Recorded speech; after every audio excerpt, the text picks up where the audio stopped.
Assalamualaikum warahmatullahi ta'ala wabarakatuh. Mohon izin bapak-bapak tamu undangan yang kami hormati, tanpa mengurangi rasa hormat kami izin untuk memandu jalannya acara diskusi publik pada sore hari ini.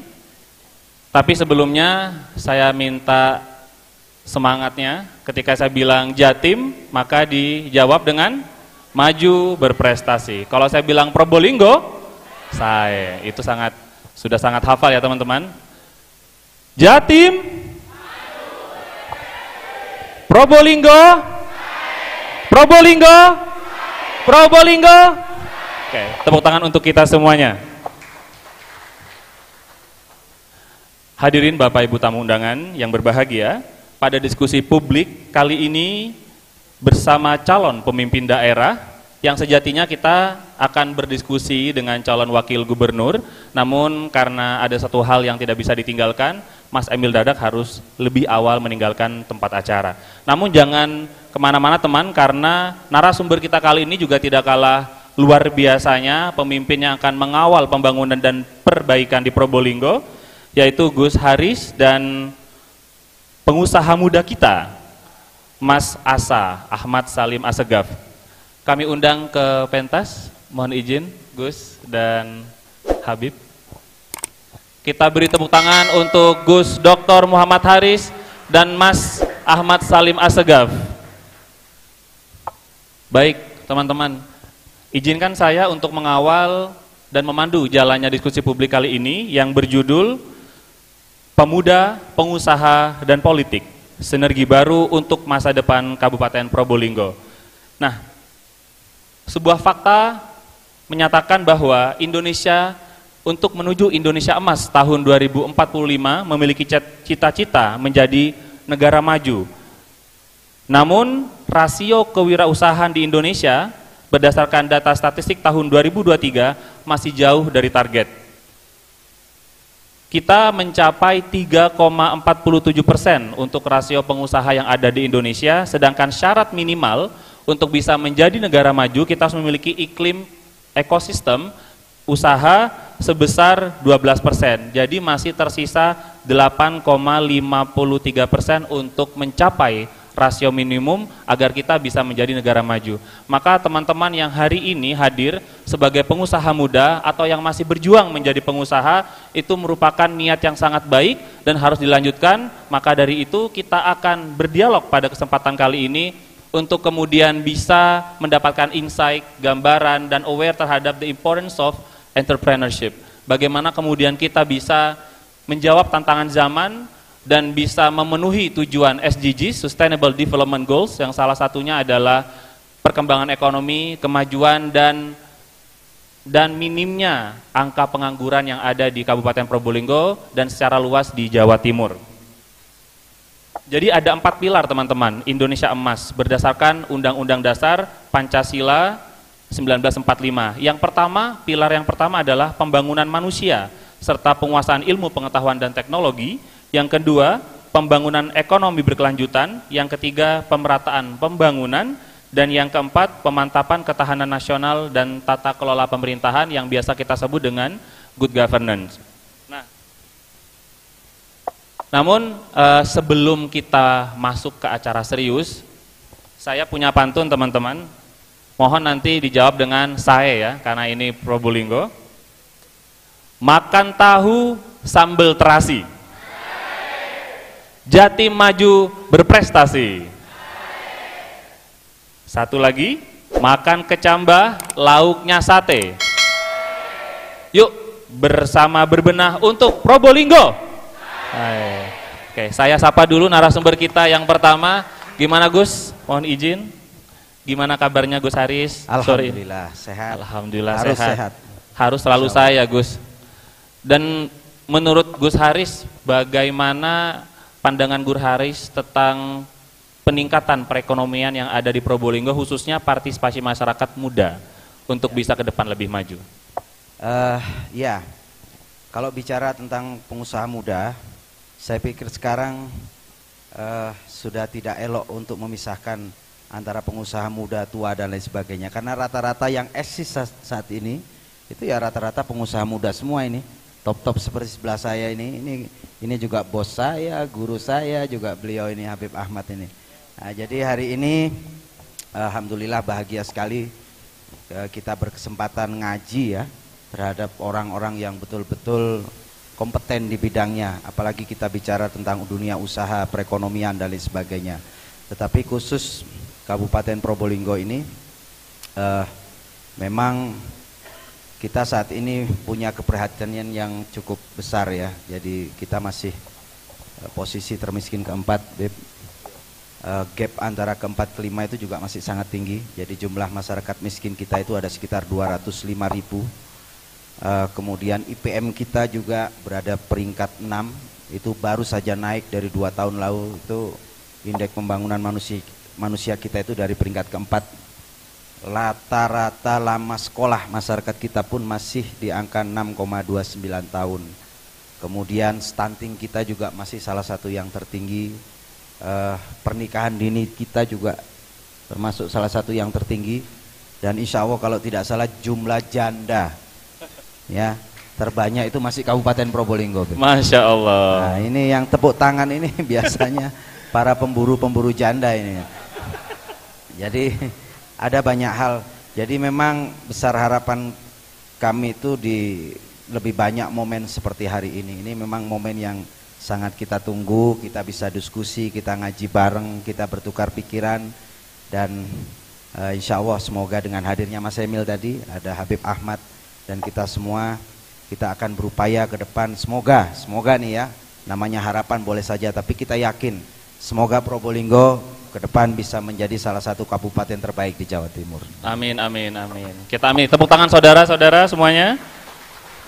Jadi tadi adalah paparan singkat dari Gus Haris tentang harapan dan fakta yang cukup menyedihkan, karena di tahun 2023 angka kemiskinan di Probolinggo itu semakin meningkat 0,01. Mungkin 0,01, tapi ketika kita rasio dengan populasi yang ada di Probolinggo, ini cukup mengkhawatirkan teman-teman, bahwa Probolinggo di beberapa tahun, 10 tahun terakhir ini belum mengalami peningkatan signifikan untuk memberantas tingkat pengangguran terbuka.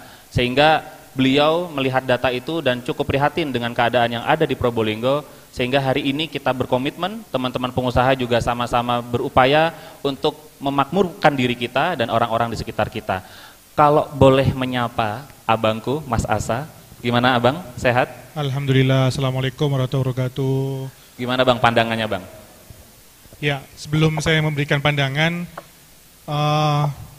hari ini kami cukup bahagia bisa satu panggung dengan Gus Haris. Saya kenal beliau, sebenarnya kalau kamu kenal baru, tapi saya tahu nama beliau itu sudah cukup lama. Sebelum jauh dari pencalonan jadi Bupati Probolinggo. Tapi kami ditemukan di satu forum, ya, di acara di Kabupaten Probolinggo. Saya merasa beruntung karena berkali-kali Gus saya akan sampaikan bahwa saya ini pecinta Kiai Hasan Genggong, termasuk beliau. Tepuk tangan teman-teman. Dan setelah ketemu sama beliau, saya disampaikan di hajatnya nih, bisa ziarah ke Kiai Hasan. Saya ditemani sama beliau, saya bisa ziarah ke Kiai Hasan. Jadi terima kasih Gus, udah menyampaikan hajat saya. Semoga Allah membalas kebaikan panjenengan. Amin, amin, amin. Dan dilancarkan semua hajat-hajatnya. Terima kasih banyak Gus, dan suatu kebahagiaan, kebanggaan buat saya. Ketua Kadin Kabupaten Probolinggo, senior saya, terima kasih. Kita ketemu beberapa kali ya Pak ya. Terima kasih banyak. Jadi Pak Moderator, betul tadi apa yang disampaikan bahwa kami kemarin pada saat diminta oleh teman-teman Genpro, oleh Ketua Genpro Mbak Mira beserta jajaran untuk menjadi pembicara, memberi pandangan memang. Jadi memang kalau kita bicara bahwa Indonesia ini defisit pengusaha, oleh karenanya siapa nanti yang akan bisa mencetak pengusaha, yaitu kita sendiri dari pengusaha muda. Nah untuk tadi apa dikatakan oleh Gus Haris bahwa memang ada beberapa permasalahan yang ada di Probolinggo, yaitu yang pertama terkait masalah persoalan ekonomi dan kemiskinan. Yang tadi dikatakan bahwa Kabupaten Probolinggo adalah kabupaten nomor 4 terbawah termiskin ya, termiskin, dan juga ada rendah tingkat mungkin pendidikan, terus juga ada pernikahan dini tadi yang ada tepuk tangan tadi janda-janda tadi, saya nggak tahu tepuk tangannya kenapa tadi itu, terus juga ada kasus stunting dan gizi buruk gitu. Cuman begini Pak Moderator dan Gus Haris, kami melihat ada tren positif ke depan gitu, ada peluang tren positif bahwa di tahun 2023 ini kami melihat data jumlah penduduk Kabupaten Probolinggo yang bisa dikatakan adalah usia muda dan bisa dikatakan dia kategori pemuda, itu kurang lebih sekitar 500.000. Artinya apa? 500.000 ini kita bisa berpeluang untuk mencetak pengusaha-pengusaha muda di Kabupaten Probolinggo. 500.000 dari usia 15 sampai 19, di 2020 sampai 24, 25 sampai 29, 30 sampai 34 dan seterusnya. Artinya jumlah penduduk yang ada di Kabupaten Probolinggo ini sekitar 1,19. Mohon dikoreksi kalau kami salah. Kalau kami melihat data BPS per tahun 2024 itu 1,19. Artinya 500.000 dari 1,19 berarti hampir 50% penduduk Kabupaten Probolinggo itu adalah pemuda, usia muda. Nah, dari usia muda ini ayo kita berangkat bersama-sama untuk bagaimana meningkatkan perekonomian di Kabupaten Probolinggo. Tentu ini juga semangatnya wabil khusus kepada Genpro. Rekan-rekan Genpro, kalau tadi menyampaikan bahwa ada deklarasi mendukung Gus Haris, tapi mendukungnya jangan hari ini saja. Jika nanti Allah menakdirkan Gus Haris terpilih sebagai Bupati Kabupaten Probolinggo, teman-teman Genpro harus mendukung sampai 5 tahun ke depan. Untuk bagaimana kemudian bisa mencetak pengusaha-pengusaha baru, bisa mencetakkan lapangan pekerjaan, bisa mencetakkan suatu inovasi yang baru dari multisektor, dan tentunya untuk peningkatan ekonomi di Kabupaten Probolinggo.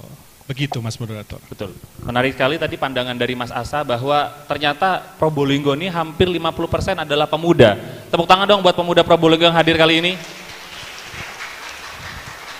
Karena teman-teman di usia produktif ini otomatis semangat dan energinya tuh jauh lebih besar dibandingkan generasi-generasi seperti Gus Haris. Walaupun beliau sangat terlihat masih muda teman-teman di umurnya yang sekarang. Beliau selain kiai, pendidik, politik juga pengusaha. Dan yang paling saya suka, beliau itu adalah sosok kiai yang egaliter. Tidak terlalu memilih-milih pergaulan, sangat visioner dan inovatif. Tadi aja lagu-lagunya sangat menarik. Jadi match banget dengan calon wakil gubernur kita Mas Emil. Tapi tidak hanya itu teman-teman. Kita tidak hanya mensinergikan hobi, tapi lebih kepada program. Nah, kita coba ulik nih. Kira-kira berkaitan dengan tema kita saat ini, pemuda, pengusaha dan politik.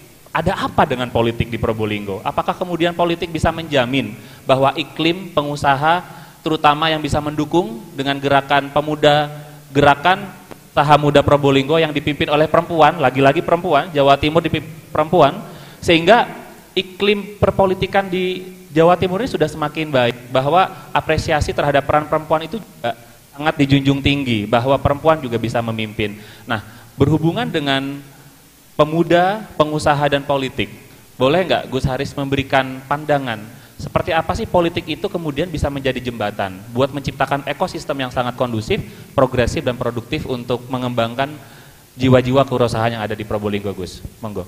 Ya, terima kasih. Sebelum saya mulai, saya mau kasih hadiah pantun ya. Pergi ke Bromo bawa GoPro. Saya bersama sahabat sambil dirikan tenda. Saya bareng sahabat-sahabat Genpro. Saya Insya Allah Probolinggo saya dan Jatim makin jaya. Amin. Tepuk tangan semuanya. Beli tomat di pasar Grati. Saya Habib Ahmad memang selalu di hati. Saya Ya, assalamualaikum warahmatullahi wabarakatuh. Hongulun Basuki Langgeng. Saya pikir sebelum kita bicara lebih jauh tentang Probolinggo, Jawa Timur dan lain sebagainya, maka tak kenal maka tak sayang ya. Jadi kita harus tahu Probolinggo itu seperti apa, betapa luar biasa potensinya dan bagaimana pertumbuhan perekonomian dan perkembangannya. Jadi begini, Kabupaten Probolinggo itu kami lihat ini masih kurang lebih miniaturnya Jawa Timur lah. Saya katakan miniatur Jawa Timur karena Probolinggo kabupaten itu yang pertama kita juga punya pulau. Kita punya bentangan pantai yang cukup panjang. Kita punya daratan ya sampai hingga di pegunungan. Pulau kita punya yang namanya Pulau Gili Ketapang.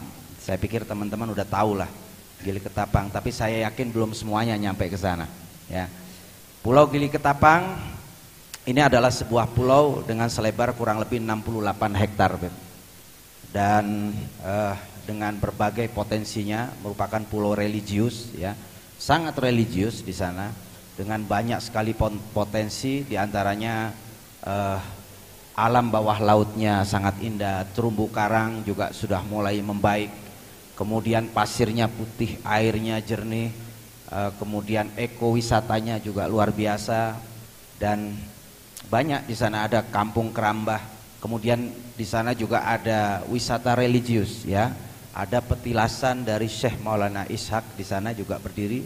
Jadi orang datang ke sana itu nggak cuma tentang pantai, tetapi orang yang berwisata pun ada banyak, yang ziarah-ziarah ke sana ada banyak. Tetapi ada beberapa hal yang menjadi kendala ya. Agar kita tahu nih, ini karena Kabupaten Pulau Gili ini adalah merupakan Kabupaten Probolinggo. Gili ini yang seluas 68 hektar ini saat ini punya kendala menyusut jadi 61 hektar dengan populasi masyarakat sekitar 6.800 insya Allah kalau tidak salah. Dan orang kalau bangun rumah itu cenderung ngambil pasir di sekitar pantai. Jadi yang tadinya 68 hektar sekarang tinggal 61 hektar. Itu satu kendala. Kemudian ada perubahan garis pantai juga, persoalan fasilitas, aksesibilitasnya juga jadi persoalan. Kemudian pengelolaan wisatanya juga masih sangat lemah. Ada faktor air bersih, pendidikan, kesehatan, dan banyak sekali. Jadi kalau saya boleh katakan, ada sebuah hadis yang mengatakan innallaha jamilun yuhibbul jamal. Jadi Allah itu maha indah dan Allah itu sangat mencintai keindahan. Ini saya kembalikan lagi ke teman-teman ini, apalagi teman-teman ini kan muda semua. Saya juga masih muda, Mas. Saya kurang lebih 27 tahun lah ya. Jadi usia saya masih 27 plus berapa gitu. Jadi ini agar kita paham bahwa kita punya potensi. Tidak semua kabupaten di Jawa Timur ini punya pulau. Ibarat Jawa Timur punya Madura ya. Kita punya Gili dengan potensi masyarakat yang sangat religius. Kita punya potensi wisatanya sangat luar biasa. Kemudian bentangan pantai kita sepanjang 119 kilo dikurangi kota itu 22 kilo, jadi tersisa sekitar 98 kilo. Kita punya banyak sekali potensi di sana, mulai dari hasil tangkap ikannya, kemudian hasil tangkar ikannya juga, wisata baharinya, ekosistem mangrove-nya, dan banyak hal lain yang sampai saat ini bahkan kita itu sebenarnya punya sebuah potensi yang cukup baik, yaitu energi terbarukan. Probolinggo itu dikenal dengan angin gendingnya yang kencang sekali, Beb. Ini kalau sekali kita kena itu udah greges-greges kita. Tetapi justru di situ potensi kita masih bisa membuat energi listrik berbasis kincir. Itu masih mungkin dilakukan. Melimpahnya panas dan garis pantai itu pun kita masih bisa membuat energi tenaga surya. Nah, ini banyak hal, potensi-potensi yang masih bisa kita lihat bahwa kita masih punya harapan yang besar kok. Kabupaten Probolinggo meskipun termiskin keempat, tetapi kita masih punya peluang menjadi salah satu kabupaten terbaik di Jawa Timur. Dulu di zaman Pak Dekarwo itu pernah satu ketika Probolinggo ini mau dijadikan pintu gerbang pariwisata Jawa Timur ya. Kita punya banyak potensi yang sangat hebat. Nah, tetapi entah kenapa, mungkin karena nggak linear ya dengan sohibul wilayahnya yang di sini, sehingga itu nggak jadi. Artinya adalah bahwa dengan rencana seperti itu berarti kan memang pemerintah Provinsi Jawa Timur itu melihat potensi yang sangat luar biasa bagi Kabupaten Probolinggo. Kemudian kita punya daratan. Apa sih yang nggak bisa ditanam di Probolinggo ini, yang nggak hidup ditanam di Probolinggo ini? semua hidup. Kita punya banyak sekali, mulai dari pertanian ya, kita punya padi, kemudian padinya juga subur, kemudian kita punya potensi bawang merah, holtinya ya, kemudian tembakau kita juga sangat luar biasa. Salah satu produksi terbesar tembakau di di Indonesia ini juga termasuk Paiton dan sekitarnya. Kemudian bawang merah juga begitu. Bawang merah kita hebat. Selama ini orang tidak banyak yang mengenal bawang merah. Kenapa? Karena di Brebes, stok yang banyak di Brebes itu lebih banyak bawang merah Probolinggo. Bawang deringu orang menyebut, Beb. Bawang deringu itu, Beb, dikenalnya bahwa dia satu lebih merah. Dia satu lebih merah, dia lebih punya gizi yang lebih daripada bawang yang lain. Dia lebih besar, lebih tahan lama, dan yang terpenting lebih pedes, Beb. Lebih pedes daripada omongannya tetangga, Beb. Bawang merah kita itu. Betul. Tetapi kenapa justru Brebes yang dikenal? Brebes nggak punya pasar bawang loh di sana itu, hanya kios-kios aja. Kita punya salah satu pasar bawang, ini termasuk yang terbesar di Indonesia. Jarang kita menjumpai ada pasar bawang. Nah, potensi kita ini sangat luar biasa, tetapi kenapa kemudian kita masih ada di terpuruk? Karena memang tidak ada konsep hulu hilir. Hulu hilir kita, jadi mulai dari tembakau. Tembakau itu, kenapa kemudian tembakau ini kita produksi terbesar, tetapi saya tidak mau katakan bahwa kita harus punya produk hilirnya. Karena kalau kita misalnya nanti ke depan kita harus punya banyak pabrik rokok, ini bisa dibully di mana-mana ini. Tetapi kenapa justru kita yang produksi tembakau terbesar malah justru Kediri, Malang, ya. Kemudian mana lagi? Kudus. Mereka tidak punya tembakau, tetapi produksi rokoknya mereka sangat luar biasa. Ini akan kembali kepada kesejahteraan masyarakat sendiri kalau seandainya. Kemudian kita juga punya banyak sekali potensi. Lah ini bukit-bukit kita punya 7 danau, kita punya kaldera terbesar ya, gunung-gunung kita ini kita milik Kabupaten Probolinggo. Ya, kita punya Bromo, Lemongan, Argopuro. Artinya begini. Kita punya beberapa harapan besar ke depan. Itu yang pertama adalah di daratan kita, itu adalah yang pertama industri. Ini mumpung ada Pak Asa ini, semoga beliau berkenan nanti investasi di Kabupaten Probolinggo. Tepuk tangan dong. Ya dong. Kalau nggak mau saya jemput ke rumahnya. Ya, kalau nggak mau lagi saya ambil sarungnya beliau nanti. Jadi begini, Kabupaten Probolinggo, ini kita sharingnya. Kabupaten Probolinggo ini punya sebuah potensi besar. Yang pertama itu adalah industri. Industri, kita tidak bicara industri holti dan lain-lain, tetapi lebih kepada manufacture. Sampai saat ini tetangga kita, Kabupaten Pasuruan, itu punya kawasan industri yang namanya PIR. Mereka sudah berjalan. Tetapi kemudian kenapa Kabupaten Probolinggo punya potensi yang jauh lebih besar? Itu yang pertama, karena di Kabupaten Probolinggo ketersediaan lahan murah dan lahan tidak produktif itu cukup terbuka, besar. Kemudian yang kedua, UMR kita, nih Kabupaten Pasuruan itu UMR-nya 4.600.000, Probolinggo itu 2.800.000 doang. Ini hanya masalah trust saja. Andai kita kemudian mampu untuk membangun trust, kepercayaan investor untuk masuk Kabupaten Probolinggo, insya Allah manufacture ini akan banyak sekali berdiri di Kabupaten Probolinggo selama pemerintah daerah welcome. Catatannya di situ. Welcome, kemudian bisa menjamin keberadaan usaha mereka, menjamin keamanan usaha mereka dan lain sebagainya. Dan insya Allah ke depan jika kami ditakdir, ini akan menjadi salah satu skala prioritas kami. Kenapa? Karena begini, kita punya tongas ya, kita punya gending. Lahan di sana ada sekitar 400 sampai 600 hektar yang sudah mulai di-create kemarin menjadi kawasan industri. Harapan kita perwilayahan nanti ke depan. Kemudian kita hanya punya Kota Anyar, Pakuniran itu juga prospek, ada 3 zona.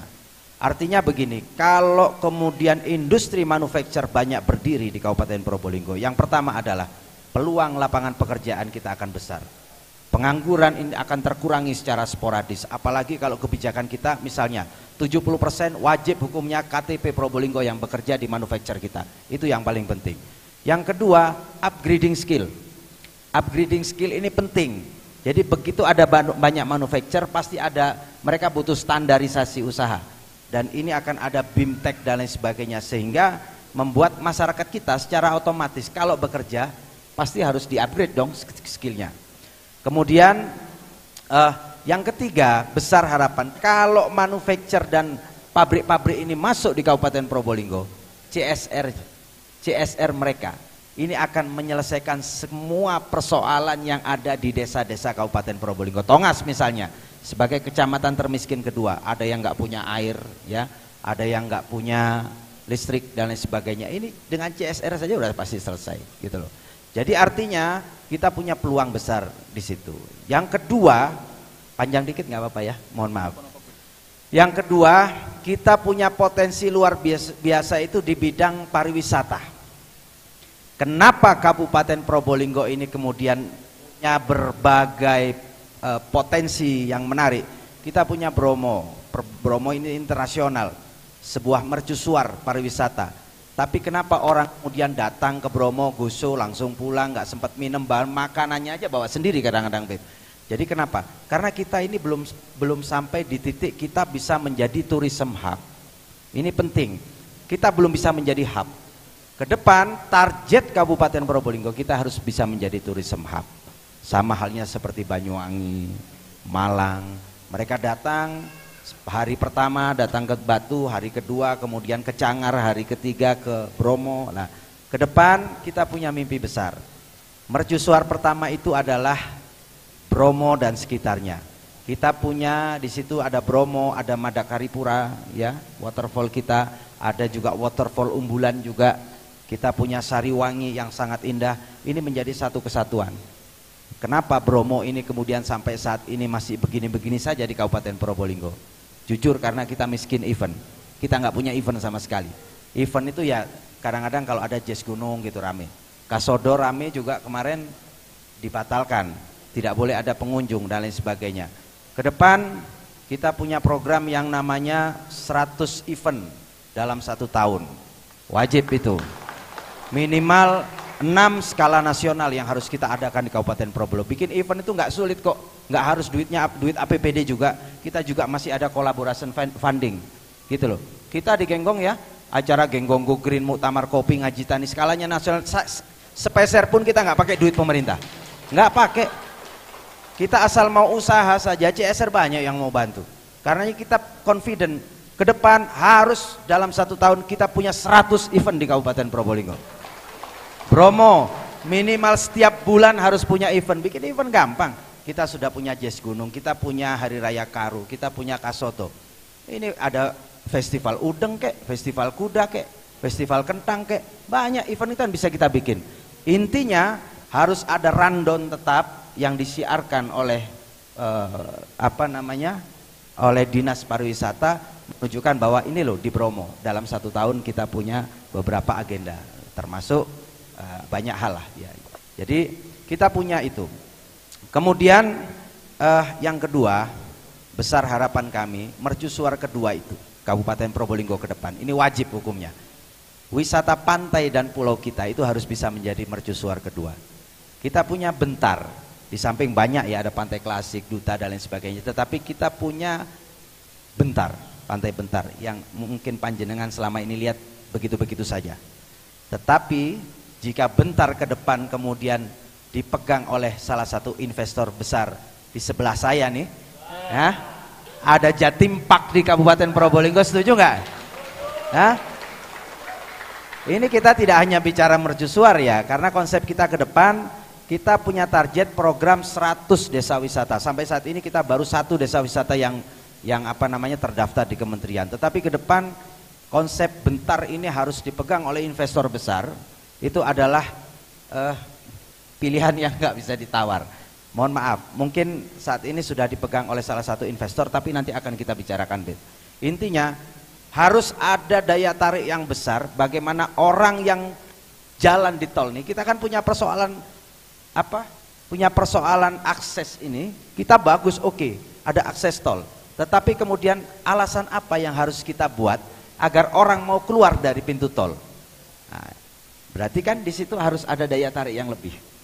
Bentar dengan misal nih, ya semoga ini jadi doa Jatim Park ya, misalnya di situ. Kemudian ada dermaga di situ yang bisa bawa wisatawan ke Gili, wah keren. Artinya Orang hari pertama di Bromo, hari kedua mereka akan ke Bentar, kemudian ke Gili untuk snorkeling. Di sana masih ada wisata hiu paus.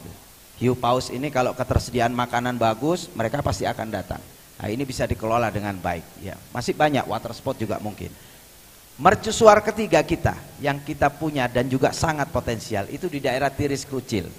Kita punya 7 danau di sana, 7 danau. Kita punya danau Segaran.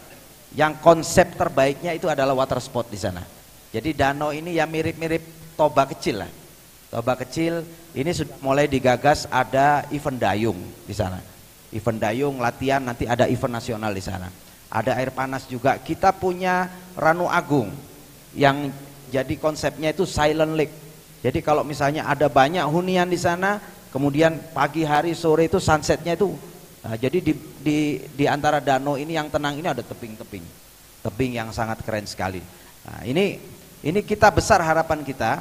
Ini ke depan ini bisa menjadi mercusuar ketiga. Ini bisa dilakukan jika kemudian jalan yang terhubung, misalnya dari Pajarakan Gending sampai ke Jember itu bisa tembus dan besar dengan baik. Ini target ini, Beb. Makanya infrastruktur ini menjadi salah satu prioritas kita. Yaitu ada program kita yang namanya SAE Gustur, SAE Gugus Infrastruktur. Insya Allah 3 tahun lebih sedikit lah ke depan kita bisa bangun dari APBD kita, apalagi kalau ini ada collaboration funding. Ini insya Allah 870 kilo target kita terbangun jalan-jalan yang bagus di Kabupaten Probolinggo. Nah, jadi itu ini saya ingin ngajak ini membuka mindset ini teman-teman anak muda kita di sini, apalagi ada ini sahabat saya nih Ketua Kadin di sini ya hadir, dan teman-teman pengusaha semua ini, ada ownernya BJPR juga dan semuanya. Mana nih tadi ya, ini saya juga tidak menyebut, saya sebut Genpro lah, HIPMI boleh juga ya. Tetapi prinsipnya ini bukan hanya tentang pilkada,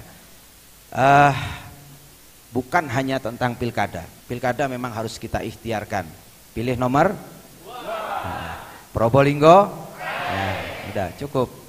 Jadi ini bukan hanya tentang pilkada, tetapi besar harapan bahwa kami, khidmat kami Beb, Al-Fakir, Muhammad Haris, Rafahmi ya, ini mewakili, memang kami mewakili komunitas pesantren. Kami punya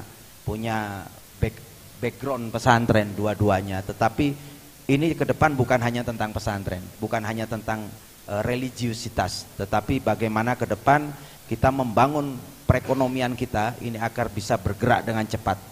Bagaimana bisa bergerak dengan cepat?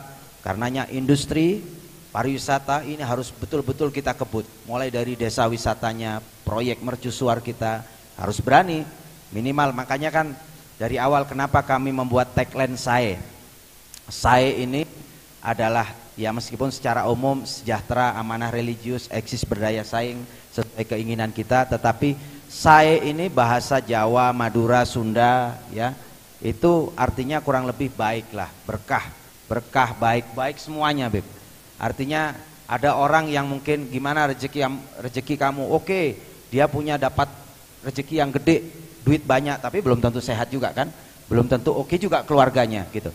SAE ini adalah kalau orang tanya, kenapa SAE? SAE berarti SAE itu ya bernapas masih bagus, sehat, duit ada, nggak punya utang gitu Beb ya.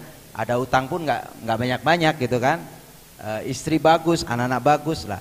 Ini yang kita harap dulu itu kata-kata SAE kita tancapkan di mindset masyarakat Kabupaten Probolinggo. Setelah tertancap di mindset kemudian terucap di mulut.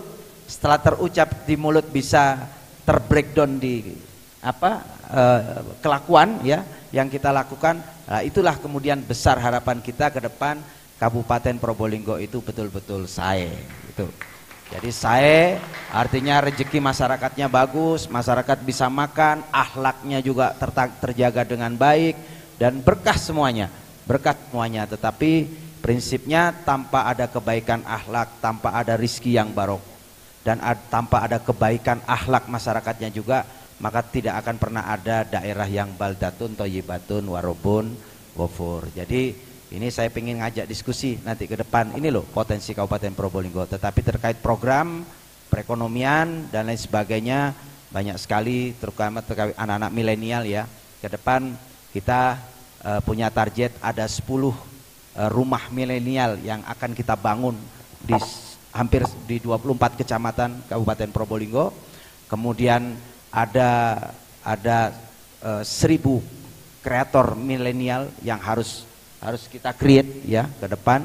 Kemudian ada milenial hub job center, itu artinya ke depan bahwa anak-anak muda ini Gen Z ya, milenial dan lain sebagainya ini harus turut serta dalam ikut membangun Kabupaten Probolinggo ke depan. Teman-teman ini, kenapa anak muda kami minta ini untuk nanti ikut berproses? Karena anak muda ini butuh proses. Nggak bisa kesuksesan itu ujuk-ujuk tiba-tiba langsung sukses, itu nggak bisa. Karena panjenengan teman-teman anak muda ini kan calon pemimpin masa depan. Jadi harus ada kesempatan dalam berproses. Di dalam pemerintahan, di dalam industri, nanti ada magang dan lain sebagainya ya, magang di pemerintahan, magang di industri, agar teman-teman ini bisa berproses, bisa belajar. Karena hidup nggak ada yang instan, harus berproses agar kemudian dipersiapkan lebih awal kita bisa mendapatkan SDM yang baik. Apakah itu calon pemimpin, baik itu di dunia politik, dunia usaha, dunia birokrasi. Nah ini yang ke depan insya Allah bersama-sama dengan Genpro dan semua yang ada di sini, insya Allah Probolinggo ke depan mampu menjadi salah satu kabupaten terbaik di Jawa Timur. Amin. Ya Rabbal Alamin. Gitu ya. Terima kasih. Tepuk tangan lagi yang meriah untuk Dr. Gus Haris. Luar biasa sekali teman-teman. Jadi kita sekarang dihadapkan dengan calon pemimpin daerah yang sangat memahami keunggulan dan kelebihan daerahnya dan memiliki political will yang kuat. Dengan public participation insya Allah Probolinggo bisa say. Karena yang kita rasakan saat ini banyak sekali potensi daerah, mau dari pesisirnya, dari daratannya sampai pegunungannya, Probolinggo ini semuanya ada. Jadi paradise on earth, jadi seakan-akan surga di atas dunia. Namun ketika tidak ada political will yang kuat, good governance, tata kelola pemerintahan, sehingga iklim investasi itu bisa jadi tidak produktif. Sehingga mutiara yang masih tersimpan itu akan terus tersimpan, tidak bisa dikuak dan kemudian bisa dimanfaatkan untuk kemaslahatan yang luar biasa. Nah tadi banyak sekali singgungan kepada Habib ya, sambil lirik-lirik dan akan dijemput paksa ini Bib. Jadi melihat dengan berbagai macam potensi daerah, dengan keinginan calon pemimpin daerah kita yang insya Allah sangat serius, kami yakin Probolinggo ke depan bisa lebih baik. Kira-kira Mas Habib, gitu aja Mas ya, Mas Habib ini melihat potensi daerah di Probolinggo itu seperti apa? Terima kasih Mas Moderator. Jadi kalau kami pribadi sebenarnya kami melihat potensi Probolinggo, Kabupaten Probolinggo ini sebenarnya dari 10-11 tahun yang lalu sebenarnya. Terbukti bahwa kami sekitar 10 tahun yang lalu, kami mencoba untuk membuat satu klaster atau satu wilayah untuk industri, tepatnya di Paiton. Saya masih ingat sekali. Kebetulan kami sendiri yang turun tangan di situ. Kami waktu itu mau membebasin lahan kurang lebih sekitar 100 hektar. Karena apa? Karena kita kenapa kok memilih Kabupaten Probolinggo? Karena posisi lokasinya strategis, dekat sama pantai, kita bisa bikin jetty, dan apa yang dikatakan tadi poin-poin yang plusnya yang dimiliki Kabupaten Probolinggo itu benar adanya gitu. Akan tetapi memang pada saat itu kami kesulitan sekali dengan luar biasa faktor X. Akhirnya kami para pengusaha tidak bisa optimal untuk investasi. Dan jadi kalau kita bicara strategisnya Kabupaten Probolinggo, kami sudah melirik ini dari 10-11 tahun yang lalu sebenarnya. Tapi memang banyak kendala-kendala yang kita hadapi. Sebenarnya pengusaha itu yang paling dibutuhkan adalah poin-poin yang pertama adalah memastikan bahwa sosial, kultur, budaya, keamanan ini bisa dijaminkan oleh pemerintah daerah untuk bagaimana kita bisa nyaman investasi di kabupaten. Dan tadi apa yang dikatakan sama Gus Haris tadi untuk ke depan, ini betul-betul perlu kita apresiasi dan sangat kita apresiasi. Dan yang paling penting adalah Gus, kita dari pemerintah daerah nanti ke depan itu bisa juga menciptakan kepemimpinan pemerintah daerah yang inklusif, terbuka untuk semuanya, dan ramah untuk investasi, ramah untuk para pengusaha. Yang paling penting apa? Tidak menabrak aturan, tidak menabrak rules, taat hukum, taat azas hukum. Karena selama ini memang kita melihat kayak pertama misalnya tadi sektor industri. industri di sini di Kabupaten Probolinggo, saya meyakini bahwa tidak kalah dengan kabupaten-kabupaten yang ada di Jawa Timur yang lainnya. Contoh misalnya di Kabupaten Pasuruan. Sebenarnya Kabupaten Probolinggo ini luar biasa potensinya gitu. Yang paling penting adalah bagaimana bisa memastikan dan membuat klaster dan bergandengan tangan bersama-sama. Kalau kita bicara share dan peer, itu adalah perpaduan kerjasama pemerintah daerah dengan pemerintah provinsi dan pemerintah pusat, gitu ya. Oleh karenanya memang ke depan pemerintah daerah Kabupaten Probolinggo harus menciptakan iklim dan menciptakan kepemimpinan daerah yang inklusif, yang terbuka untuk para pengusaha. Jika tidak, ini tidak bisa jalan. Dan memang menjamin bahwa kultur, budaya, sosial, keamanan ini pun juga perlu disampaikan, perlu dijaminkan gitu ya. Dan memang perlu juga mungkin ada review terkait tata ruang ya. Kalau di sini mungkin banyak juga tata ruang yang tidak sesuai dengan kebermanfaatannya. Mungkin misalnya lahan ini sudah tidak layak untuk penghijauan atau layak untuk pertanian, tapi tetap aja dipertahankan pertaniannya. Nah, seharusnya ini mungkin perlu ada review bersama-sama untuk bagaimana juga bisa menciptakan iklim investasi baru yang ada di Kabupaten Probolinggo. Yang kedua adalah terkait masalah pariwisata. Berkali-kali kami menyampaikan bahwa kegiatan pariwisata, pertumbuhan pariwisata yang hadir di satu kabupaten, itu perlu adanya visioner dari pemimpin daerah. Kami berkali-kali menyampaikan itu.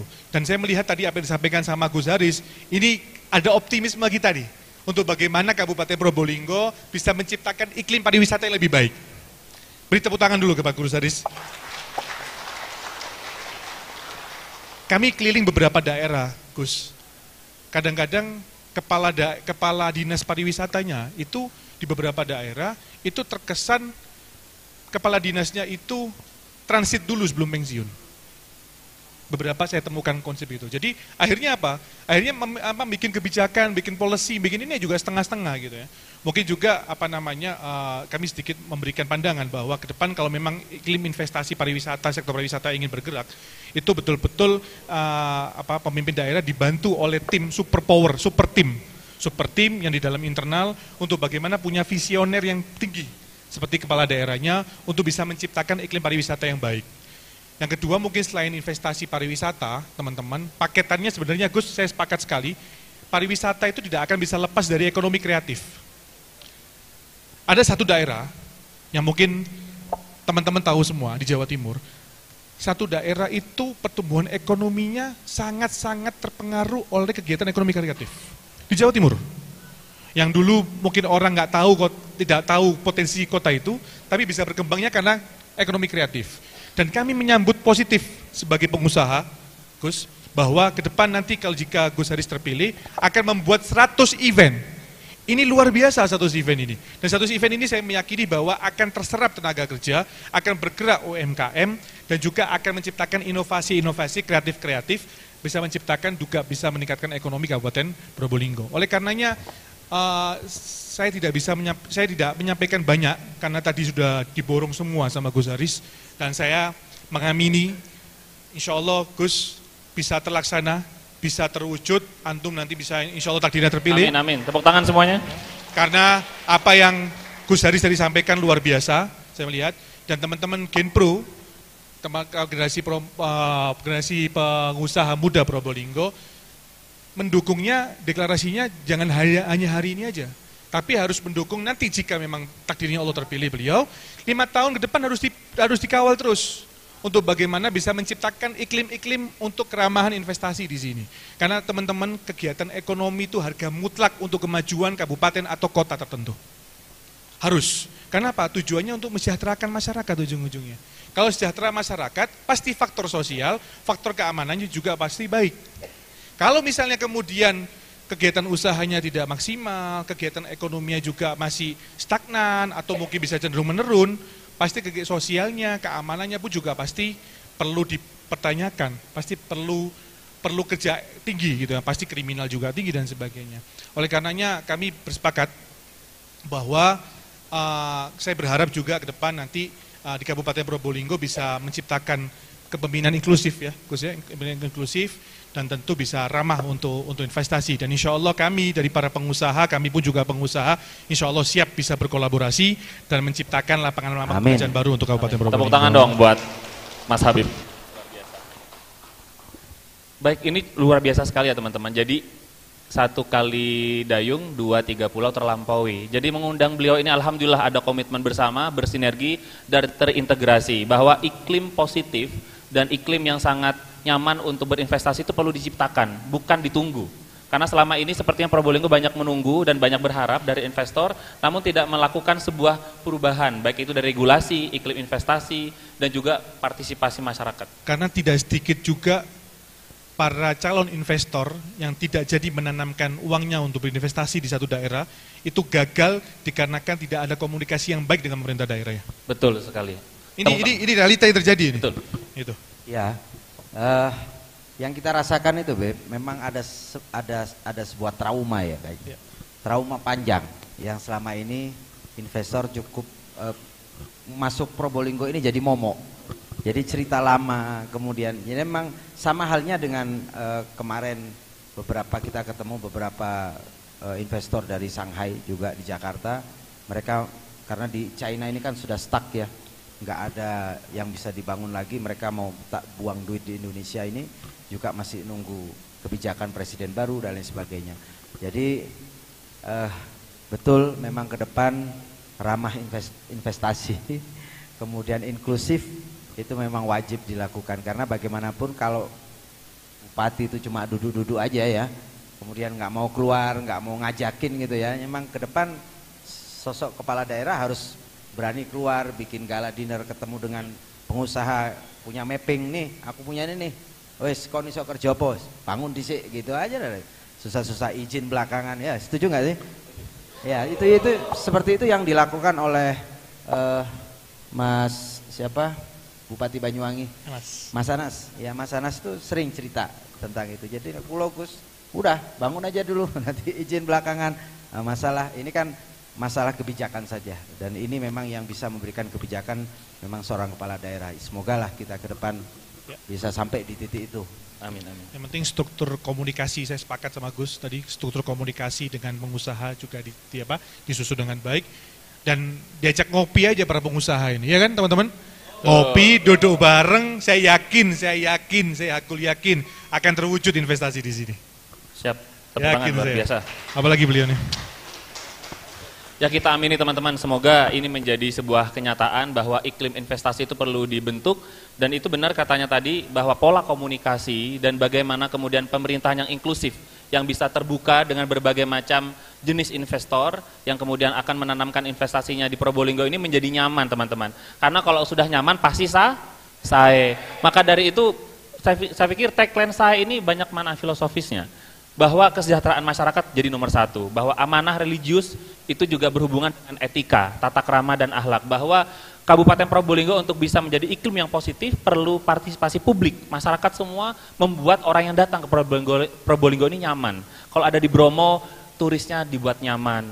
Jangan hanya diambil enaknya saja. Saya pikir ada take and give. Jadi ada kita memberi, kita juga akan mendapatkan. Sehingga tadi industrialisasi, terus juga investasi, dan terutama ada 3 mercusuar yang disampaikan oleh Gus Haris tadi tentang Bromo, Pantai Bentar, dan juga 7 danau ini bisa dioptimalkan lebih baik lagi. Karena Mas Habib tadi menyampaikan bahwa seorang investor itu akan datang dan nyaman ketika ada pola komunikasi. Tidak harus yang terlalu formal, tapi continue dan berkelanjutan. Karena kita lagi-lagi berbicara tentang sustainable development, sustainable economic growth. Jadi yang kita lihat bukan hari ini kita kaya, tapi besok kita menderita. Tapi bagaimana kekayaan hari ini bisa maksimal untuk keberlanjutan anak cucu kita, teman-teman. Sehingga Genpro hari ini hadir mengawali sebuah pertumbuhan ekonomi dengan partisipasi pengusaha-pengusaha muda yang insya Allah ke depan diberikan pelatihan menjadi UMKM naik kelas, jadi home industry, ibu-ibu yang mungkin ribet dengan domestik, dengan urusan domestiknya, ngurusin suaminya yang mungkin sering berbisnis di luar, ya semoga bisnisnya produktif untuk keluarganya dan juga anak-anaknya itu bisa juga menjadi menjadi peluang, menjadi angin segar bahwa di rumah saja dengan digital ekonomi, dengan partisipasi konten kreatif yang saat ini bisa kita akses dan bisa kita maksimalkan di media sosial, itu bisa menjadi peluang yang luar biasa teman-teman. Kalau boleh tahu nih Gus sama Mas Habib, ini kita berbicara tentang pemuda dan juga politik. Kira-kira bagaimana strategi kita sebagai pemuda nih untuk menatap Indonesia Emas 2045 dan mengawal bagaimana pilkada ini bisa menjadi kondusif dan menjadi oase, angin segar bagi kita semua untuk keluar dari keterpurukan yang cukup lama dan dalam. Dan ini membekas, Gus. Saya pikir orang itu mau percaya lagi ke Probolinggo itu aras-arasan. Jadi harus ada strategi bagaimana ke depan pelan-pelan kabut yang cukup tebal ini kita sisihkan menjadi suasana yang indah, langit yang biru dan pantai yang cerah, Gus. Mungkin dari Gus bisa memberikan apa ya kira-kira harus kita lakukan agar masyarakat yang mendengarkan baik yang datang secara langsung maupun yang menonton secara virtual itu bisa tercerahkan, Gus. Baik, ini saya lupa sebut ini, kita juga kedatangan salah satu tamu istimewa ini, Profesor Dr. Abdul Aziz Wahab. Beliau Rektor Universitas Zainul Hasan ya, Yenggong, dan juga segenap teman-teman kampus yang juga hadir pada hari ini. Ya, begini. Memang besar harapan kami, teman-teman muda ini, Gen Z milenial ini memang betul-betul bisa jadi penopang kita ya. Banyak anak-anak kita ini yang jadi salah satu keprihatinan itu, banyak anak-anak kita yang sukses di luar, itu mereka cenderung tidak mau kembali lagi ke Kabupaten Probolinggo. Karena dengan banyak hal lah ya, jadi perhitungan, jadi mereka yang punya potensi di bidang musik ya.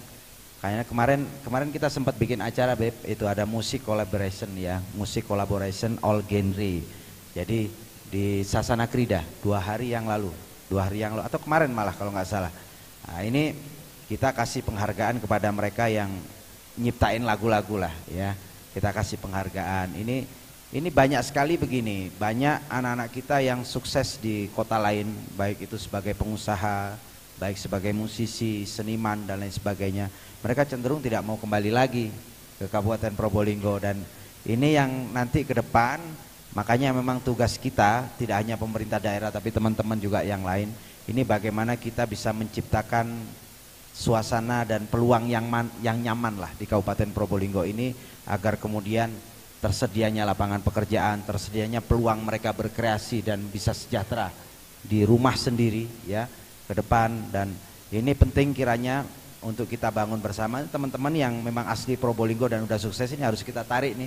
Mereka yang udah sukses di luar, mereka harus balik lagi ikut ngebangun Kabupaten Probolinggo. Terkait politik, saya pikir memang sudah waktunya anak muda ini melek politik. Harus ada banyak edukasi ke depan terhadap teman-teman milenial. Makanya kita punya program 10 rumah milenial untuk yang tersebar di 24 kecamatan ini. Tidak hanya bicara tentang bisnis ya, wirausaha, apalagi memang ekonomi kreatif yang menjadi porsi mereka, tetapi juga bagaimana mereka itu tercerahkan tentang dunia politik. Ini penting. Kalau anak muda ini sudah cuek, tidak mau tahu tentang politik, maka tidak ada penyesalan itu di depan, penyesalan itu pasti di belakang. Apalagi kaum santri ini banyak yang hadir, karena memang politik ini bukan politik ini wasilah, bukan goyah. Artinya politik ini adalah jalan hasil akhirnya itu, goyahnya itu adalah kebaikan. Makanya ada salah satu dawuh dari Imam Al-Mawardi, salah satu beliau ini adalah seorang ahli politik ya, ahli politik di zamannya. Beliau mengatakan jika politik ini kemudian jika politik ini didasari oleh agama, itu maka akan baik ya. Maka jika agama kemudian disokong oleh politik, ini maka akan luar biasa. Jadi ada banyak hal di sini yang memang perlu ke depan. Ini termasuk teman-teman Genpro bisa menginisiasi tentang pembelajaran dan edukasi politik ke depan. Karena teman-teman ini sudah harus mulai ikut memikirkan masa depan kabupaten ini terkait dengan kebijakan, politik anggaran, dan ini teman-teman harus paham nih. Nah, karena ke depan besar harapan kita anak-anak muda ini juga ikut dalam andil dalam pengambilan keputusan pemerintah ke depan.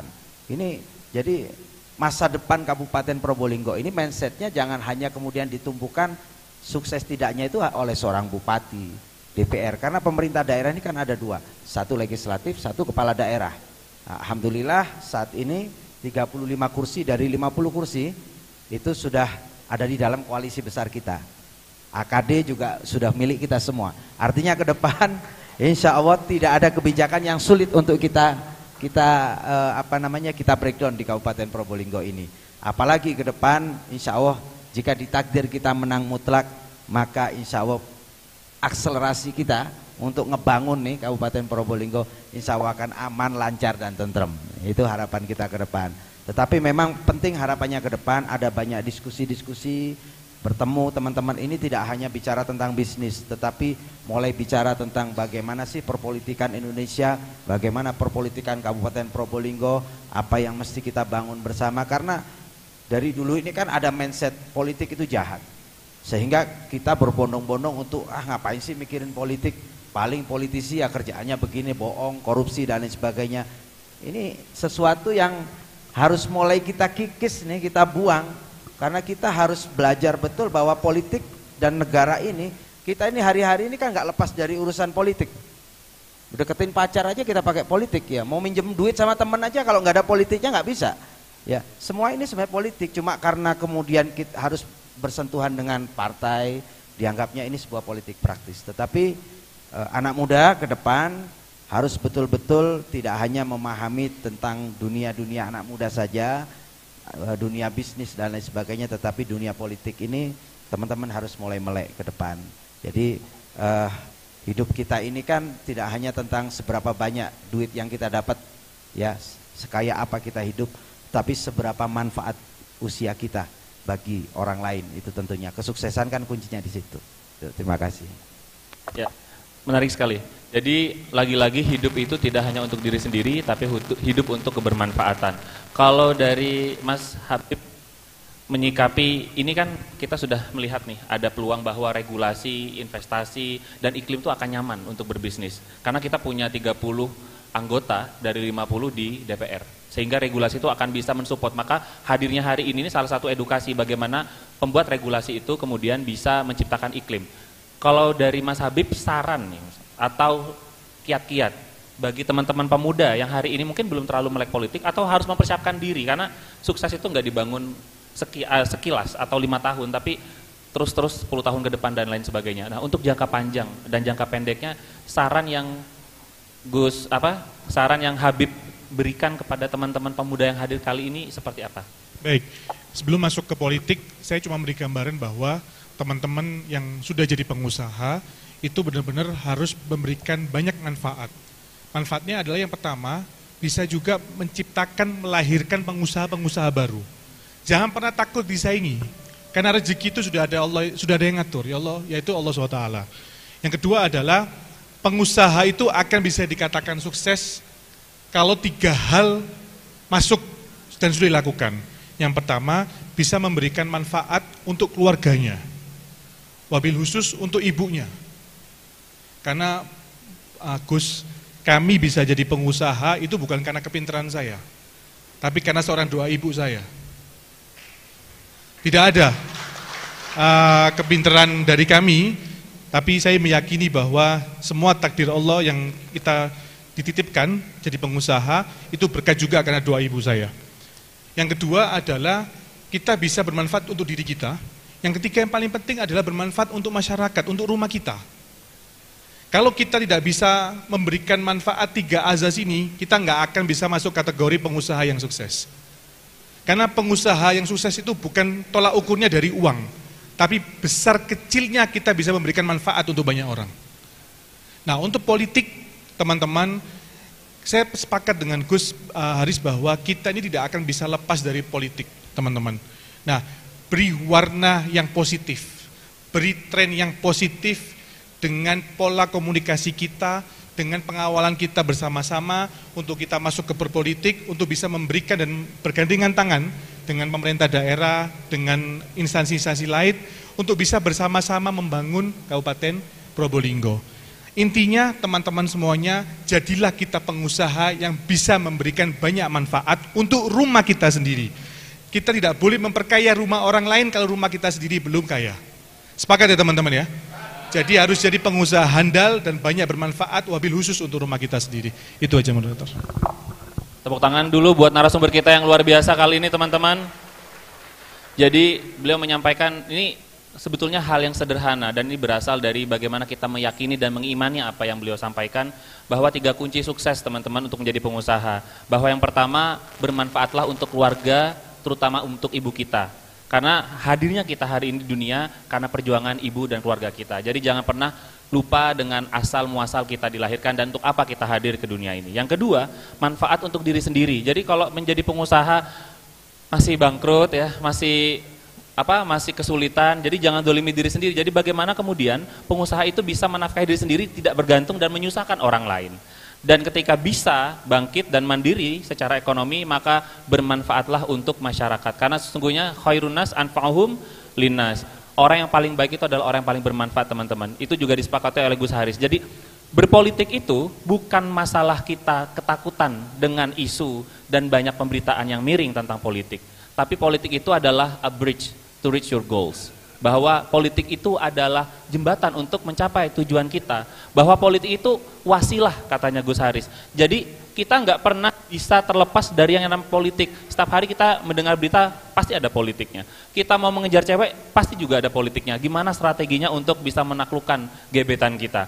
Atau kalau misalkan dalam perspektif pengusaha, kita juga bagaimana bisa merayu atau melakukan pendekatan persuasif kepada investor. Agar kita bisa berkomunikasi dengan baik sehingga akhirnya mereka merasa nyaman. Kalau sudah nyaman pasti saya. Kalau sudah saya pasti menang.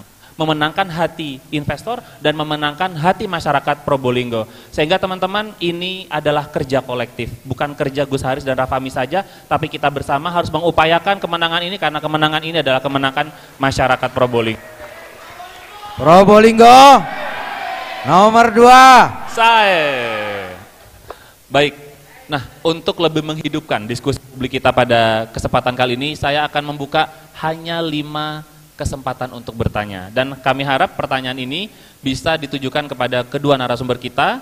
Jadi nanti tolong berdiri, angkat tangan, perkenalkan namanya, asal daerah, dan 1 pertanyaan untuk 1 penanya. Silakan. Yang di sana 1. Ada lagi? Yang tengah? 2, 3, 4. Oke, yang pojok 5. Silahkan berdiri di pojok sini. Oke, mbaknya. Terus, Mas, silakan pojok sana untuk mendapatkan mikrofon, nanti biar terdengar dengan jelas. Cek. Mas yang ini, boleh ada 1. Yang tengah tadi mbaknya, 1 orang. Memposisikan diri. Oke. Baik, silakan, Mbak. Bismillahirrahmanirrahim. Assalamualaikum warahmatullahi wabarakatuh. Perkenalkan, nama saya Safina Nasmabila, saya dari Universitas Hafsawati. Mohon izin Gus, saya izin bertanya terkait masalah permodalan dalam kewirausahaan Gus. Apa yang menjadi proyek jenengan dalam kemudahan para pengusaha muda nantinya Gus ketika Gus sudah terpilih? Sekian pertanyaan dari saya. Namanya siapa Mbak? Safina Nasmabila. Panggilannya? Safina. Safina, baik. Sekian dari saya, terima kasih Gus. Assalamualaikum warahmatullahi wabarakatuh. Selanjutnya, yang nomor 2. Baik, Assalamualaikum warahmatullahi ta'ala wabarakatuh. Perkenalkan, nama saya Abai dari Tiris, kebetulan dari Universitas Zainul Hasan Genggong. Di sini saya ada beberapa pertanyaan, Bib, Gus, mohon izin nggih. Ada Bapak? Siap. Baik, di sini kiat kita sebagai pemuda yang mana sebagai pengusaha yang ingin berproses menjadi bos seperti Wan. Di sini terkait ada 2 permasalahan. Yang pertama dengan modal yang disinggung dengan Habib, yaitu 500.000 menjadi usaha itu seperti apa?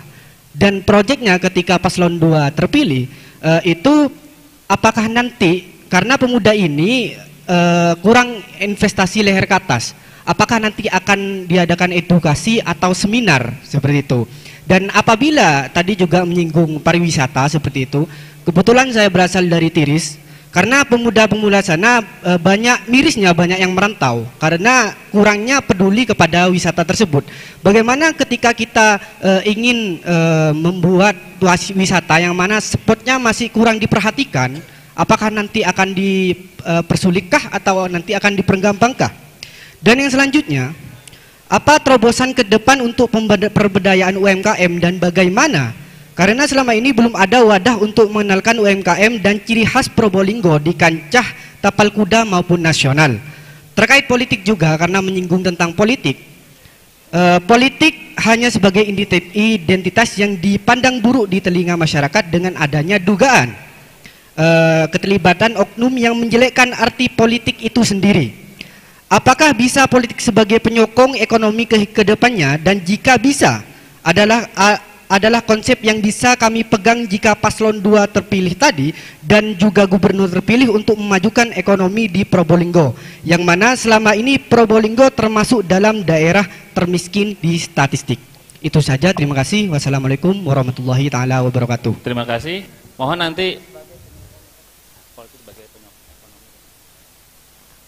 nanti satu orang satu pertanyaan saja ya. Ya, kalau diborong semua kasihan yang lain. Oke, yang ketiga.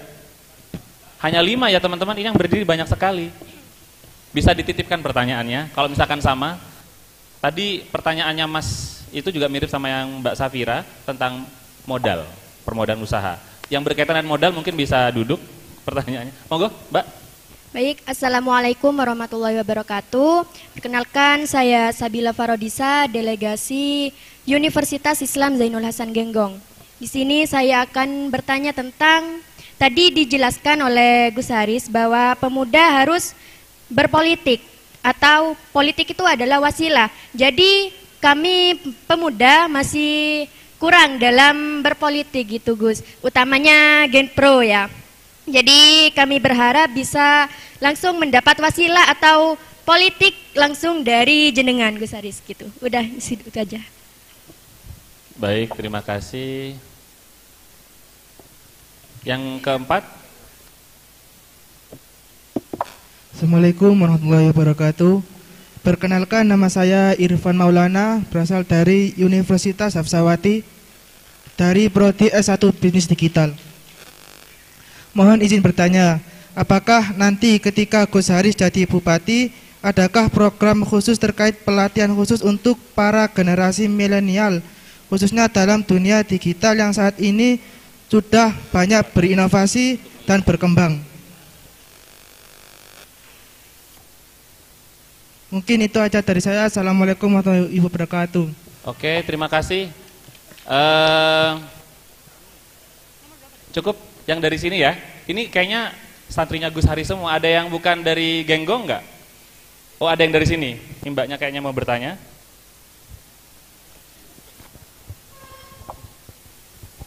Bismillahirrahmanirrahim. Cek sound dulu Probolinggo. Oh iya, terima kasih. Oke, permisi Gus dan Habib, ini mau tanya, ini saya mewakili teman-teman, kebetulan ada juga yang titip pertanyaan. Dari saya sendiri, saya selaku pengusaha kopi dari daerah Krucil ingin sekali bertanya, selain kita nih mengkonsumsi kopi atau diproduksi untuk diri sendiri atau mungkin kayak cuma dijual sebagai sasetan atau kemasan, apa nih payung hukum atau nanti yang bisa memayungi semua petani kopi yang ada di Probolinggo supaya memudahkan mereka untuk menjadikan satu tempat yang sekiranya kita bisa melakukan dikumpulkan dalam satu unit yang kemudian kita bisa ekspor ke luar negeri begitu. Karena dulu Kopi Krucil itu pernah ikut sekali lagi dia pernah ikut Trade Expo Nasional. Sayangnya waktu itu memang tidak dikembangkan atau tidak dilanjutkan karena kita bertemu dengan pandemi Covid begitu. Nah kemudian ya sudah redup di sana karena memang tidak ada pengembangan lagi. Kemarin juga sempat diskusi sama Habib Salim atau Bang Asa ya. Kemudian di sini adanya festival kopi di Probolinggo itu sejauh ini efek yang kita dapatkan ya sejauh hanya membuat kemasan atau produksi sendiri. Itu pun alat-alatnya pun kita masih mengusahakan sendiri, beberapa mungkin ada bantuan dari pemerintahan atau dari CSR. Nah, untuk pengembangannya lebih lanjut lagi, bagaimana sekiranya para petani kopi ini mendapatkan efek positifnya juga? Karena saya pribadi sebagai petani mungkin ketika dikumpulkan tidak terlalu banyak, tapi kalau kita mengumpulkan semua petani kopi ini di Probolinggo, berapa banyak kopi yang mereka punya, kemudian berapa banyak juga yang bisa dikumpulkan kopi di Probolinggo dan bisa ikut serta diekspor begitu. Nah, itu yang mungkin saya akan tanyakan, kesejahteraan petani kopi yang sudah sejahtera supaya semakin sejahtera. Titipan pertanyaan dari Mbak Ayu itu yang dimention sama Gus Haris, katanya mungkin pariwisata yang ada di daerah barat dan daerah gunung saja seperti di Tiris dan Kerucil, tapi di daerah timur belum dimention. Mungkin yang dimaksud Mbak Ayu yang belum dimention itu ada Candi Jabung, ada pantai-pantai saja, cuman sejauh ini masih belum berkembang begitu nampak sehingga orang-orang timur pun tidak kebagian perkembangannya. Jadi setelah berkembangnya pariwisata itu diharapkan nanti para masyarakatnya juga mendapatkan efek positif dari berkembangnya pariwisata itu. Terima kasih, itu saja dari saya. Assalamualaikum. Tepuk tangan untuk para penanya kita. Luar biasa ya antusiasnya. Mohon maaf teman-teman, tadi banyak yang tidak bisa kita akomodir karena waktunya juga sudah menjelang sore ini ya. Sudah sore banget. Jadi Gus, ada beberapa pertanyaan tadi terkait dengan permodalan. Nih banyak santri beliau yang juga jadi pengusaha. Tepuk tangan dong buat santri Genggong yang sudah menjadi pengusaha muda. Saya rasa ini nanti semua pertanyaan dihajar ke saya ini. Cuma nanti ini bisa nanti dibantu Habib Ahmad ya. Habib Ahmad ini bahwa sebenarnya dunia usaha itu tidak melulu tentang modal. Betul nggak sih, Bib? Ya, betul. Jadi memang ada effort lain yang bisa membuat orang sukses itu pure, itu sebenarnya tidak hanya modal, meskipun modal itu penting. Tetapi prinsip pemerintah daerah ke depan itu yang pertama yang bisa kita lakukan itu adalah program bantuan permodalan. Itu sudah jamak ya. Selalu ada anggaran yang diberikan untuk bantuan permodalan, terutama terkait dengan UKM, UMKM. Kemudian bagaimana kita itu punya program ke depan itu ada 2.000 UMKM yang harus naik kelas, 3.000 toko kelontong naik kelas, karena memang konsep di sini. Makanya setiap kali kita kampanye jalan kemana-mana, itu kita selalu masuk pasar, Bib.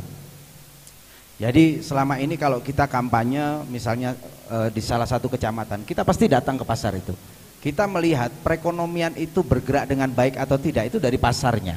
Kalau pasar ini kemudian rame, tertata dengan baik, jadi kalau kita lihat di Probolinggo, ada 4 pasar besar di sini, yaitu ada Maron, ya, kemudian ada Kraksan, ya, Semampir, kemudian ada Dringu, ada Leces, satu lagi mana ya?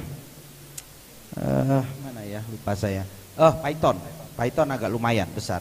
Maron itu sangat luar biasa pasarnya, tertata bagus sekali, rata. Jadi mulai dari ini semuanya terpilahkan dengan baik. Otomatis perekonomian di sana juga sangat luar biasa. Perdagangan di sana sangat bagus. Orang belanja kulkas apa sekarang semuanya di Maron, bukan di Kraksan deh. Jadi kita melihat hanya dari situ saja sudah kelihatan, karena pasar ini merupakan pusat perekonomian masyarakat. Cuma terkait permodalan itu sebenarnya di samping program bantuan permodalan dari pemerintah daerah, itu sebenarnya dari Kementerian Pemuda dan Olahraga, sementara ini Kemenpora, itu ada program bantuan bagi wirausaha muda atau WMP, itu selama ini sudah berjalan. Kemudian ada sosiopreneur dan sentra kewirausahaan pemuda SKP dengan nilai bantuan sampai 10 juta, WMP itu sampai 35 juta untuk SKP.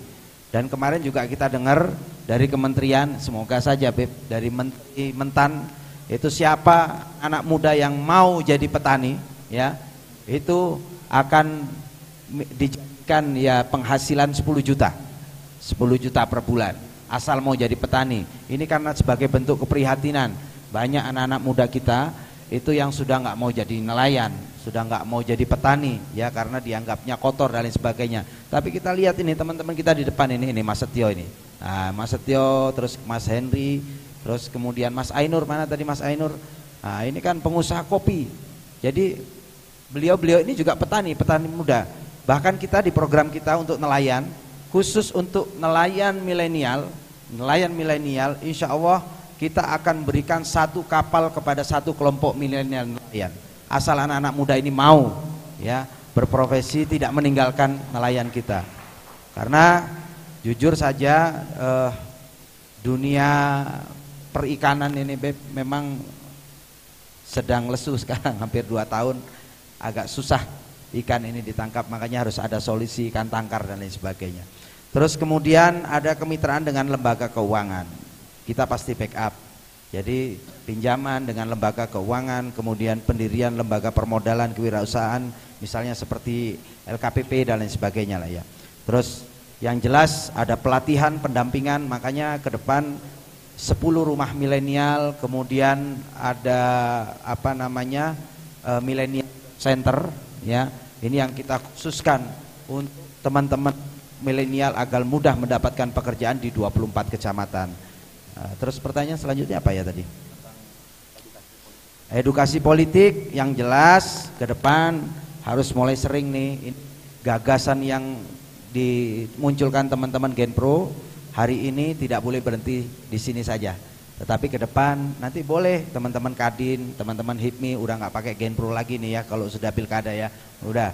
Jadi intinya sudah langsung saja to the point gitu kan, kita harus apa adanya to the point, karena memang harus nampak ini perjuangannya.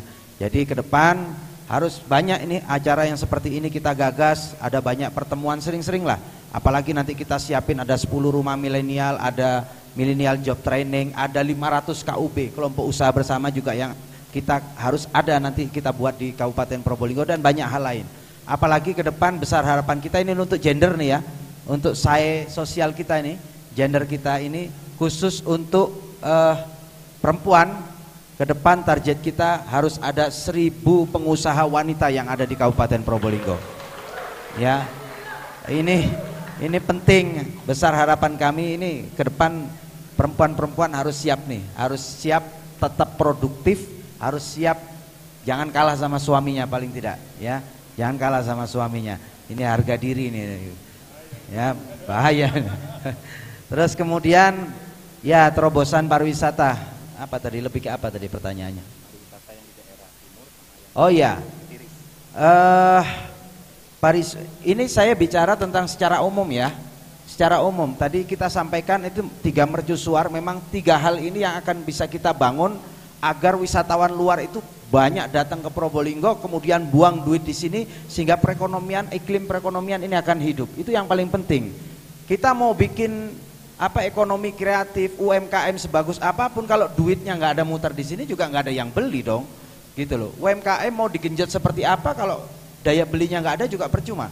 Makanya ini yang harus kita lakukan sementara ini, kita harus punya daya tarik besar di Kabupaten Probolinggo, harus sporadis, harus berani, harus open minded kita, harus berani melakukan hal seperti itu sehingga wisatawan ini banyak mau datang ke sini, buang duit di sini, kemudian efek ini kemudian kita tularkan ke desa wisata yang ada di sekitar, otomatis UMKM juga akan berkembang, terus kemudian apapun yang bisa di-create oleh masyarakat termasuk peran teman-teman perempuan yang ada di Kabupaten Probolinggo.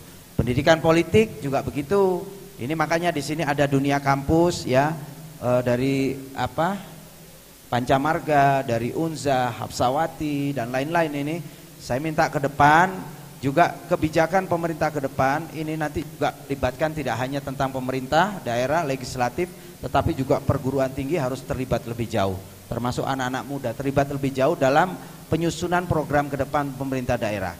Dan juga dunia kampus nih kita minta juga ikut memberikan edukasi tentang politik ya. Jangan sampai kemudian anak-anak kita hanya diajari misalnya nih, kemudian kuliah di tarbiyah, kuliahnya hanya tentang agama saja, tetapi paling tidak ada edukasi politik yang diberikan agar anak-anak muda ini punya mindset yang baik terhadap politik. Karena bagaimanapun juga ngurus negara, provinsi, kabupaten, ini tidak akan pernah lepas dari situasi politis. Anak muda harus punya persiapan di bidang ini, harus memahami itu. Nanti akan kita ajak bicara teruslah tentang edukasi, tentang politik. Tentang kopi tadi ya, kita kopi jujur di Kabupaten Probolinggo ini ada 7 kecamatan. Di lereng Bromo kita punya Sukapura, Sumber, kemudian sama Lumbang ya. Kemudian di timur lereng Argopuro kita punya 4 kecamatan di sana. Penghasil terbesar kopi kita itu masih ada di Tiris Krucil. Kemudian ada di Pakuniran dan Gading. Ada 7 kecamatan penghasil baik kita. Tiris Krucil masih yang paling besar. Ada sekitar 4.048 hektar yang ditanam ya untuk kopi. Cuma persoalannya ini teman-teman kopi paham nih. Ini mungkin karena perekonomian ya, persoalan perekonomian. Jadi memang karena kebutuhan Beb, jadi banyak sekali belum waktunya panen itu sudah dipanen karena memang butuh duit mereka. Jadi kita tidak pernah mendapatkan kualitas kopi yang baik. Nah, ini ke depan lewat UMKM kita, konsep kita tetap utamanya hulu hilir. Jadi ya, kita punya produksi barangnya, kita kelola dengan baik, bisa jadi itu setengah jadi atau bahkan barang jadinya baru kita jual keluar. Ini untuk menghindari harga ini fluktuatif. Harga ini fluktuatif. Kalau kita jual apa adanya sekarang, tembakau saja, bawang, kita jual. Ini hukum pasar. Kalau misalnya barang ini banjir, harga pasti murah. Tapi bagaimana menyikapi ini agar tidak fluktuatif? Kita harus punya effort nih untuk mengelola. Mengelola apa sih dari produk bawang misalnya, produk kopi, kita kelola seperti apa agar menjadi barang setengah jadi. Ini akan jadi produk UMKM kita. Maka disinilah masyarakat akan berdaya. Anak-anak yang ibu-ibu yang di rumah, kemudian semuanya ini bisa mengelola ini sehingga perekonomian keluarga ini bisa eksis berdaya saing. Ya, jadi jangan sampai nanti ditanya apa ini inovasinya menjadikan padi jadi beras gitu kan? Ya. Padi jadi beras, bawang jadi bawang goreng. Ya, artinya konsep hulu hilir. Teman-teman muda pasti paham lah. Hulu hilir kita tidak boleh hanya terpaku jual bahan baku nih. Konsep hilirnya harus ada. Tapi saya yakin ada beliau, ya ada beliau. Insya Allah kita aman nanti ke depan, ya. Kita akan bangun Kabupaten Probolinggo agar masyarakatnya ini berdaya saing, bisa menghidupi dirinya sendiri. Insya Allah kami masih yakin sekali. Ibarat kita kondisi terburuk sampai saat ini, termiskin keempat apa bla bla bla yang lain lah, tapi kita dengan potensi kita harus confident. Insya Allah kita yakin banget kita bisa melejit dengan cepat. Makanya semoga kalau koalisi besar kita nggak ada halangan nih di legislatif, kemudian masyarakatnya juga oke semuanya, artinya kondusif, ketaatannya bagus, kepala desa juga oke, artinya kita masih bisa menjanjikan kepada para investor. Mulai dari keamanannya, kemudian safety, ya mereka buang duit pasti butuh jaminan dong untuk aman, ya baliknya juga cepat, duitnya aman, tidak ada gangguan dari masyarakat, apalagi LSM. Insya Allah ke depan Probolinggo akan menjadi hebat. Amin. Amin, amin. Sudah? Siap. Cukup ya? Sampun, Gus. Mungkin dari Mas Asa, tambahkan ya. Mas. Sedikit menambahkan Mas Moderator, jadi kalau tadi bilang masalah modal, kalau menurut kami sebagai pengusaha itu modal itu penting tapi bukan utama. Penting tapi bukan utama modal itu. Kalau kita ngomong modal itu adalah utama, di luar sana ada mantan sopir angkot jadi miliarder. Ada orang yang sekolah SD SMP punya bisnis macam-macam gitu ya. Artinya apa? Artinya menurut saya selain kesungguhan kita mau jadi pengusaha, kunci kesuksesan kita jadi pengusaha itu 2 hal menurut saya. Yang pertama adalah networking, yang kedua adalah kita memiliki hak akses. Karena saya sendiri ini beberapa kali kolaborasi dengan para perusahaan itu dari networking. Kita mau berkumpul sama siapa nih gitu. Kalau kita mau berkumpul sama si X, kita akan jadi X. Kita kalau berkumpul dengan A, kita akan jadi A, gitu. Karena apa teman-teman? Banyak orang yang jadi pengusaha, sukses, miliarder, selain karena kemauannya dia juga memiliki networking, jaringan, pertemanan yang memang benar-benar jadi pengusaha, gitu. Dari situ kita bisa berinovasi, berdiskusi, cari peluang, dan bisa menciptakan usaha-usaha dan tentunya lapangan pekerjaan. Nah, terkait Madi masalah, sedikit saya menyinggung masalah kopi. Saya pernah diskusi dengan Mbak Via, saya masih ingat sekali di forum, dan saya sering menyinggung case-nya Mbak Via di saat saya silaturahmi di daerah-daerah. Nah, jadi apa yang disampaikan Mbak Via ini menurut saya adalah perlu adanya hak akses buat teman-teman. Jadi teman-teman ini punya kompetensi, punya kemampuan luar biasa, tapi terbatas hak aksesnya.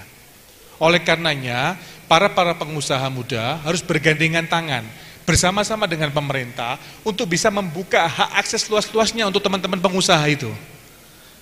Jangan sampai kemudian punya kompetensi, punya kemauan, tapi nggak bisa ngapa-ngapain karena nggak punya hak akses. Karena hak akses itu paling penting menurut saya.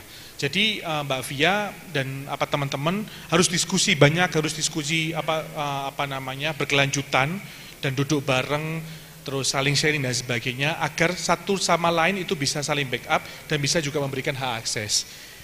Izin Gus, saya di forum yang terhormat ini juga sebagai pengusaha muda di Jawa Timur, saya izin Gus, jika Allah menakdirkan Gus Haris menjadi bupati di tahun 2024 ini, kami izin menitipkan saudara-saudara saya para pengusaha muda ini di Kabupaten Probolinggo. Saya meyakini mereka ini nurut kok Gus. Kalau nakal-nakal sedikit ya jiwiren lah gitu Gus. Namanya aja masih usaha kan gitu ya teman-teman ya. Jadi tolong diajak bergandengan tangan ya bersama-sama. Saya meyakini teman-teman pengusaha muda dan juga dipimpin oleh Mbak Mira, para pengusaha muda, generasi pengusaha muda Probolinggo. Per hari ini saya bicara itu ya. Jadi untuk bisa bergandengan tangan dan mendukung ya dengan Gus Haris, dan saya juga titip Gus untuk didukung penuh teman-teman generasi muda dari pengusaha muda ini untuk bisa menciptakan inovasi-inovasi, menciptakan lapangan-lapangan pekerjaan dan tentunya nawetunya untuk mesejahterakan masyarakat Kabupaten Probolinggo dan meningkatkan ekonomi Kabupaten Probolinggo. Itu aja titipan saya Gus, mohon izin. Siap, ya. Siap, luar biasa, ini saling titip menitip. Nanti kalau Gus Haris juga jadi, jangan lupa Mas Asa dititip investasinya di sini Mas. Siap. Baik. Kita saling titip. Biar kita bersinergi. Baik. Karena Mas Asa ini adalah pengusaha sukses di bidang real estate dan pariwisata teman-teman. Jadi yang disampaikan oleh Gus Haris terkait dengan potensi wisata yang luar biasa di Probolinggo, dari lautnya, daratannya, sampai pegunungannya itu semuanya bisa jadi uang. Tinggal ketika waktu itu datang, apakah kita sudah siap? Apakah kita kemudian sudah ready untuk menerima peluang itu dengan adanya 100 desa wisata. Nah, pemuda-pemudanya mulai sekarang sudah mulai berdiskusi, merencanakan apa yang bisa kita lakukan untuk menangkap peluang tersebut. Peluangnya ada, investasinya datang, ternyata masyarakatnya nggak siap. Nah, ini terutama ekosistem digital ini ya. Ekosistem digital sekarang betul. Ini porsinya anak-anak muda. Karenanya memang harus terlibat lebih jauh. Mungkin sedikit saya menambahkan. Tadi yang disampaikan oleh Habib Ahmad itu networking, itu bahasa sederhananya itu ya silaturahim lah. Jadi anak-anak muda sekarang ini jangan terlalu banyak duduk dengan gadget ya, harus keluar ya, ngopi, ketemu teman gitu kan. Kalau circle-nya dan silaturahim harus kuat dan bagus. Dan satu lagi pesan saya, hindari circle yang toksik. Itu yang paling penting. Itu sangat menghemat energi. Jadi kalau circle ini harus positif, yang toksik skip. Paham ya? Nah, ini sangat menghemat energi. Silakan. Luar biasa. Jadi teman-teman tadi ada 2 kunci sukses yang diamini oleh Gus Haris, bahwa untuk menjadi pengusaha itu modal bukan yang utama, tapi kreativitas teman-teman. Jadi yang perlu kita lakukan adalah networking yang tadi disebut oleh Gus Haris, silaturahim atau sering-sering sowan teman-teman kepada pengusaha-pengusaha sukses. Siapa tahu bisa jadi reseller ya kan, apalagi dengan adanya sering-sering gadget. sowan sama Habib Ahmad. Sowan ke beliau di Surabaya, boleh sowan ke Genggong juga. Ini sangat luar biasa. Yang kedua adalah hak akses seluas-luasnya untuk ekosistem dan iklim pengusaha yang bisa kemudian kita kembangkan terus-menerus. Tadi saya bisik-bisik sama Tomira, Gimana? Ketua Mira tadi. Ketua Mira bisik-bisik sama saya. Insya Allah saya siap lah jadi pelayan para pengusaha muda di Kabupaten Probolinggo. Luar biasa, tepuk tangan. Nanti pengusaha yang ada di Probolinggo yang muda-muda ini siap dilayani oleh ketua kita, Mbak Mira. Tepuk tangan dong buat Genpro. Baik, teman-teman, tadi luar biasa sekali, banyak sekali insight yang kita dapatkan, input-input tentang bagaimana Probolinggo bisa menjadi iklim yang positif untuk terus melakukan pembangunan yang berkelanjutan, baik itu dari 10 rumah milenial, bagaimana konten kreatif itu bisa kreatif tidak hanya konten-konten yang berbau romantis teman-teman, tapi konten-konten yang berbau mempromosikan UMKM, terus desa-desa yang punya wisata-wisata yang tidak terekspos, karena sekarang bisa berkembang itu kalau viral. Maka potensi viral itu hanya ada di tangan teman-teman pemuda yang sangat fluent atau fasih dalam bermedia sosial. Makanya jangan sering foto-foto sama doi doang, tapi foto dan berkolaborasi dengan UMKM, home industry, dan potensi-potensi yang sekiranya tidak terekspos, itu monggo diekspos. Karena dengan adanya Millennial Job Center yang menjadi program, dan ini sudah menjadi program nasional, tapi di Probolinggo atmosfer itu masih belum bisa terwujud teman-teman. Maka ini akan menjadi sebuah oase atau angin segar kita untuk bisa bangkit. Teman-teman yang ada di Tiris, di Keraksan, di Python, yang merasa potensinya tidak terekspos, saatnya kalian berbuat. Ketika waktu itu datang, maka kalian tinggal menjemput dan kemudian tinggal diberi modal dan bernetworking untuk bisa mengembangkan potensi-potensi yang ada di daerah. Maka yang disampaikan Gus Haris tadi juga added value teman-teman. Jangan hanya memproduksi barang mentah, tapi bagaimana kita bisa memberikan nilai tambah kepada produk yang kita miliki, dan akhirnya itu bisa menjadi modal untuk meningkatkan ekonomi yang berkelanjutan di Probolinggo. Terima kasih teman-teman, tepuk tangan buat narasumber kita semuanya. Probolinggo, Gus Haris, Bupati, coblos nomor 2. Inilah akhir dari diskusi publik kita pada kesempatan kali ini. Terima kasih atas apresiasi dan atensinya teman-teman yang hadir, Pak Kadin, dan juga para akademisi serta pimpinan yang ada di daerah yang tidak bisa kami sebutkan satu-satu. Kami berterima kasih atas supportnya sampai detik ini, kegiatan ini bisa berjalan. Marilah kita akhiri dengan pembacaan hamdalah bersama-sama. Alhamdulillah. Saya selaku moderator Mujibur Rahman undur diri. Wassalamualaikum warahmatullahi wabarakatuh.